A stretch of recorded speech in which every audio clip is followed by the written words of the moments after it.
మస్తు పైసలున్నోడిని వెతుక్కొని పెళ్లి చేసుకున్నా, నీకు ఉద్యోగం లేకుంటే వాళ్ళ అమ్మ, వాళ్ళ అన్న, వాళ్ళ తమ్ముడు అందరిని చిల్లరనే చూస్తారు తప్పితే నీకు ఆ పైసలున్నోడు ఈరోజు ఇచ్చిన రెస్పెక్ట్ రేపు పొద్దున్న 2 ఏళ్ల తర్వాత ఇయ్యడు.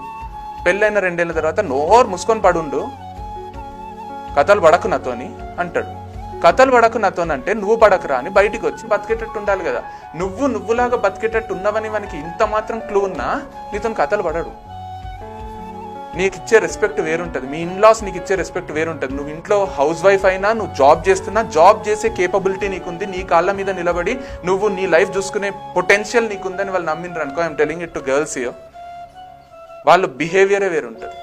నువ్వేం చేయలేవు, వాడు తప్ప నీకు గతి లేదు అని వానికి ఒక్కసారి అర్థమైతే వాడు ఎంత మహాత్ముడైనా కానీ నీతో బిహేవ్ చేసే పద్ధతే వేరుంటుంది.